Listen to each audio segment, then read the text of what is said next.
In the dream, you are falling, lost in the listening distance, as dark locks in.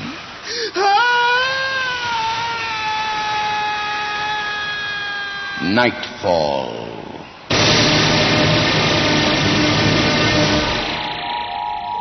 Good evening. The handling of volatile chemicals has always struck me as an occupation that I would prefer others to undertake. Tonight's play, featuring a less than fragile performance by Colin Fox, is called Hands Off.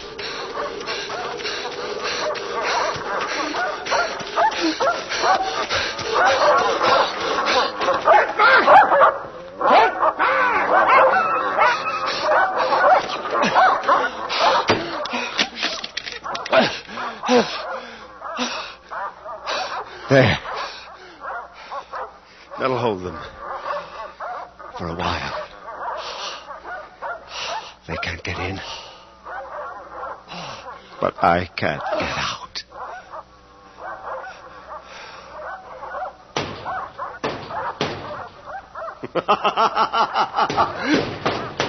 It's a cage! All my life I've kept animals in cages. Now I've put myself in one. Here. By my own hand. My hand. Oh, God, my hand.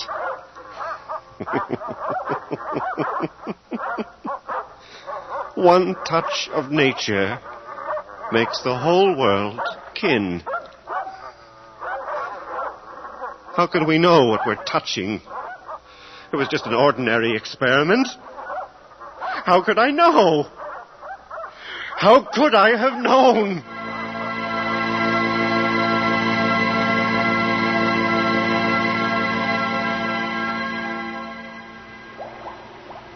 Go ahead, Sylvia. Touch the cat. She isn't dangerous. Yet. Why are you so nervous? Touch her. I'm sorry, Dr. Stryker. I'm not concentrating. Lab assistants should not get engaged. I always wanted to get married in May, but Jim says it'll interfere with his bar exams. It's so fresh in the spring. Delightful. No doubt Jim will welcome the break. He works too hard, if you ask me. Nothing wrong with work. Speaking of which, is the observation sheet ready? All set. Control experiment 361. Fine. Now, if this solution has the desired effect on that cat's relationship with its kitten, it should also succeed in the operative environment. I'm still not sure I understand. It's quite simple. This solution should function as a negative bait. Negative? A bait which arouses the desire to kill. Oh. If we now observe that our test solution produces a high level of hostility between so intimate a pair as this mother cat and her own kitten, then think of the effect it will have on the primordial savagery of a shark. But why sharks? As a control factor, to distract them from human prey. A diver, for example, could launch a decoy saturated with this compound, and every shark for miles around would ignore him and attack the decoy. Now, just a few drops in that kitten's ear, if you please. What a lovely fragrance. I'm thinking of calling it rose water. A trade name, perhaps. But be careful. It takes effect through the sense of smell. Keep your mask on. I think you'll be surprised by its potency. How's that? Should do it. Now, let's pass Junior over to his mum and see how they get along. Good primary response. She's highly disturbed. Excellent. My God, she's going to... Better than I'd hoped for. Doctor, she's mauling the kitten. Terminate, Sylvia. Ow! Oh! Oh, my God. Sylvia, what have you done? The solution is all over the floor. I'm sorry, Dr. Stryker. I was grabbing the For kitten. God's sake, be more careful. This is a dangerous substance. Quick, let's clean it up.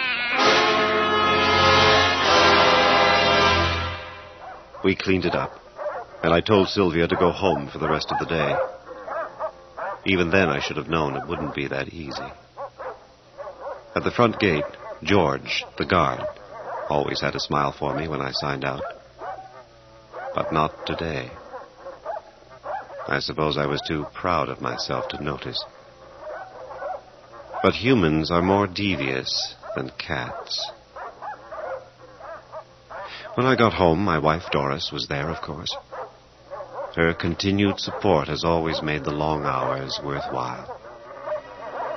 But today...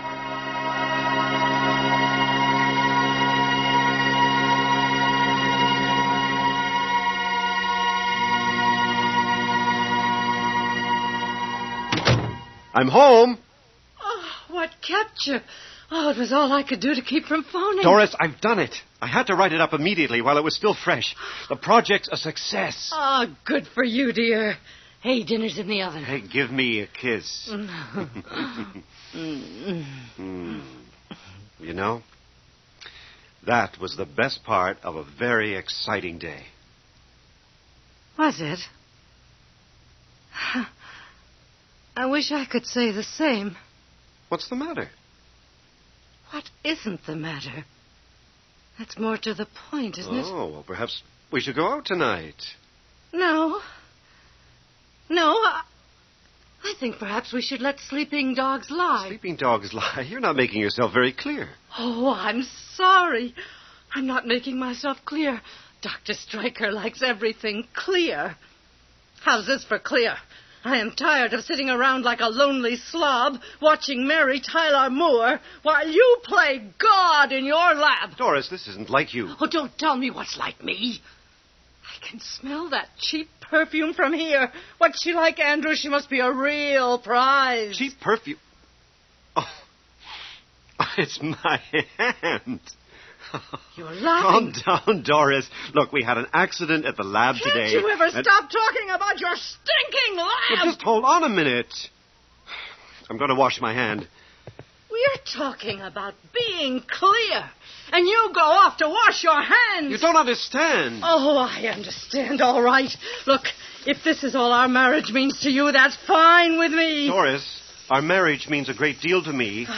Now, believe me, you're merely suffering a biochemical aberration. I am not. Now, let me explain. This is just... No! Let me explain. You know what this is? This is sick and tired of lying in bed at night while you describe how many rats died. Doris, please control yourself. You'll regret this later on. That's where you're wrong, Andrew. I'm tired of always regretting everything. Goodbye. Where are you going? Oh, wait. Doris. Get your hands off me. Oh, okay.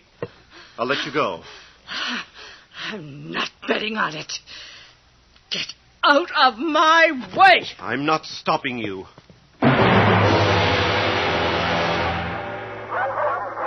Not that I could have stopped her.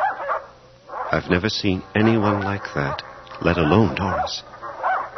By the time she left, she was white as a sheet, pumping enough adrenaline for a small army.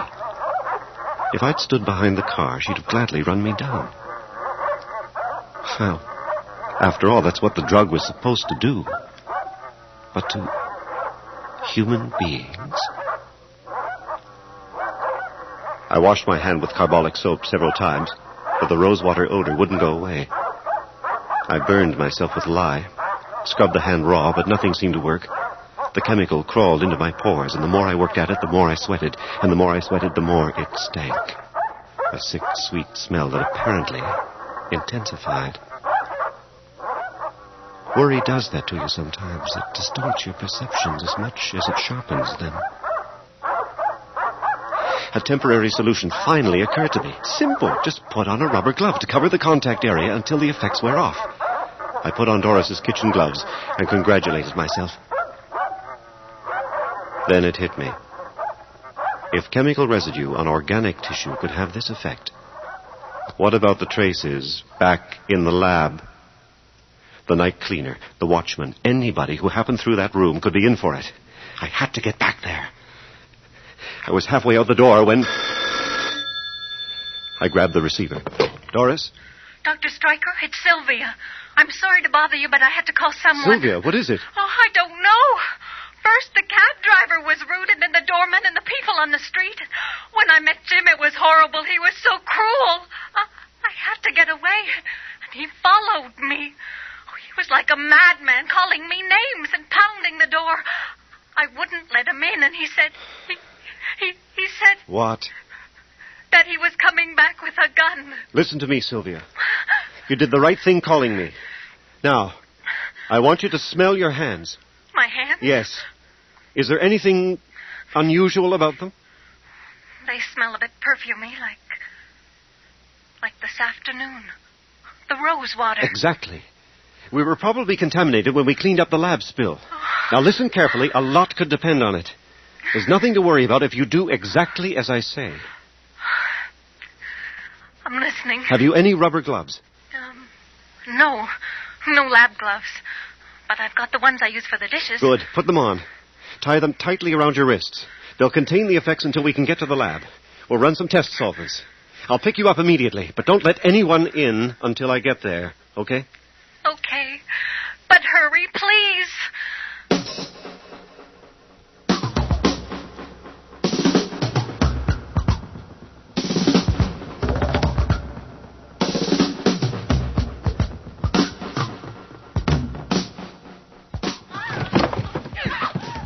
Stop!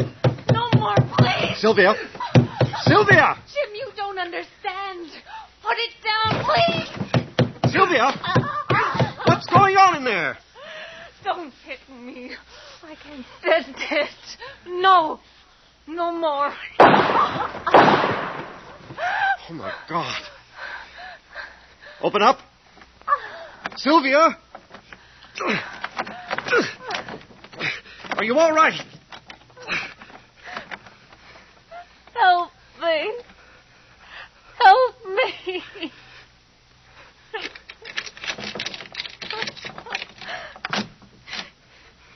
What happened? My God. Jim. He wouldn't go away. I had to let him in. He's dead, you know. He wouldn't even talk to me. He just kept attacking me. What did I do? Nothing. Dr. Stryker, you told me these gloves would contain the effects. Give me the gun, Sylvia. No. No, I don't think I will. Why not? Because I don't feel like it. Give me the gun. Stay where you are. You really wrecked my life, haven't you? It's only the rose water making you feel this way. Try to be reasonable, Sylvia. Reasonable? You expect me to be reasonable after this? Sylvia, if we're going to get out of this, we've got to cooperate. Give me the gun. Oh, nice try. The neighbors have probably reported the shots already. And when the police find you, reeking of shark bait with 2 bodies in your room... Look, don't be stupid. Now come back to the lab with me, and we'll get this under control. If you kill me, you're killing your only hope. Now give me that gun. If I give it to you, how do I know you won't use it? On me. Then just throw it out the window. We've worked together for more than 3 years, Sylvia, and I've always valued your common sense. Be reasonable. I'll open the window. Now. Well? All right. There. And that's that. Oh, let's get out of here. No, Sylvia. I've changed my mind. Things are going to be risky enough tonight without you. Without you.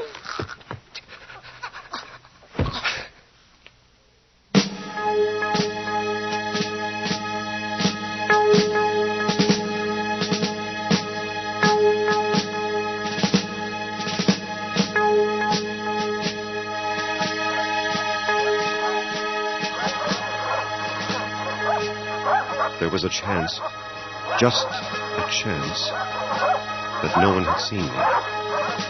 Certainly there was no one in the corridor or in the lobby. But I could still see her face.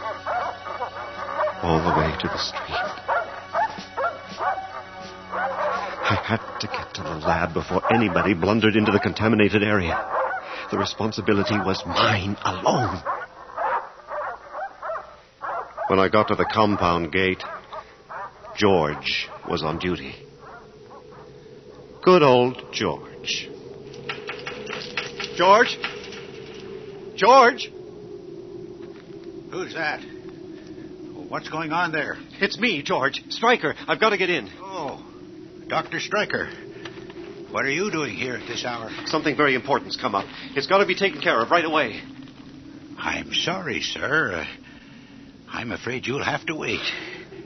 You know that between 2400 and 0600 hours, absolutely no one's allowed in the compound. For Christ's sake, George, I wouldn't be here unless it was vital. I've got to get in. This isn't a playground. You should know better than anyone why we have these safeguards. There's highly toxic materials in there. Damn it, George, let me in. Look, I'll give it to you straight. There was an accident in the lab this afternoon, and unless I can get in and do something about it, the whole place is in trouble. You expect me to buy that? I always thought you were an arrogant son of a bitch. But you must really think I'm stupid. Please, George, believe me, it's my last hope. Get out of here before I call the police.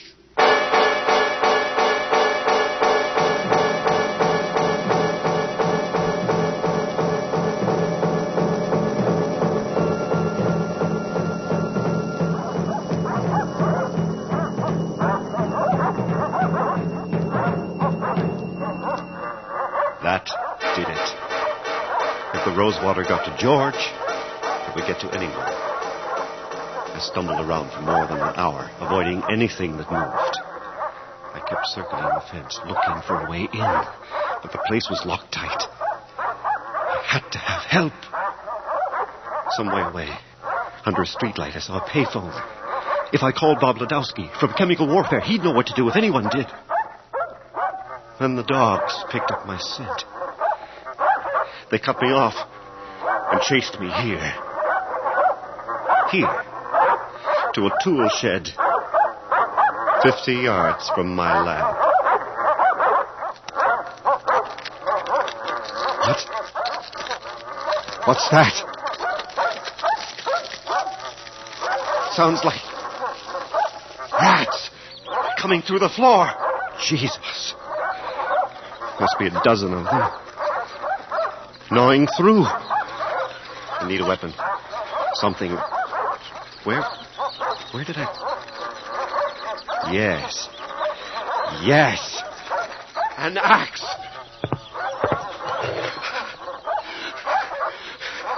God.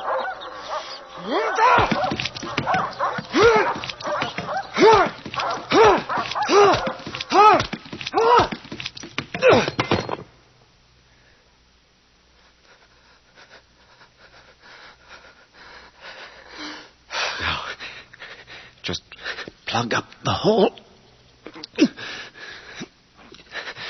That'll hold them. How long? God, if I run for it, the dogs will get their turn. Damn stuff won't wash off. Can't even cover it up. Only thing left is... God, no. No. There has to be something. No, it's got to be. I can't cut it off. My God! The lab. There's a light in my lab. Someone's gotten in to the rosewater. Listen to them. Haven't got much time. And the police. The neighbors. I can't take them all on at once. How can I distract them?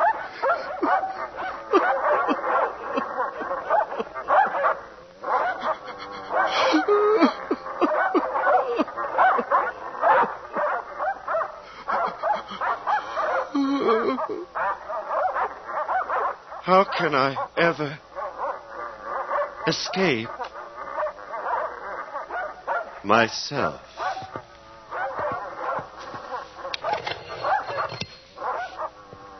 Well,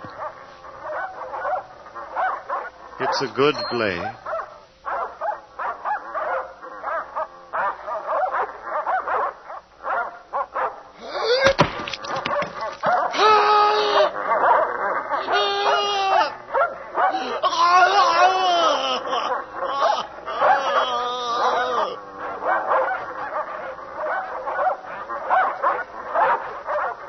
Don't faint. Pick it up and throw it out the window. Look at it! Smell it! That!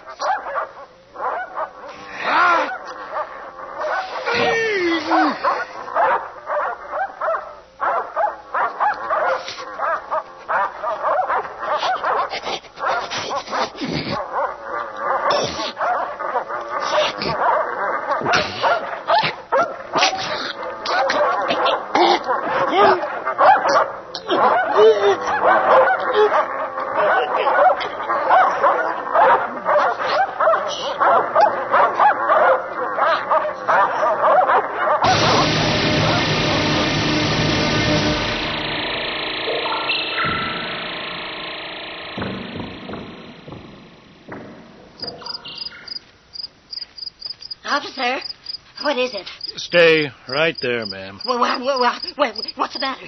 What's happened? It looks like somebody, well, suffocated, I guess. Suffocated? In that shed? How? I'd rather not talk about it. Officer, what is going on? Some poor guy chopped off his hand. His own hand? Yeah, I'm afraid but so. You said suffocated. What did he do? Try to eat his own hand? Look, lady, back off, will you? You're getting on my nerves. What's that? Where? The research lab. What's the light doing on over there?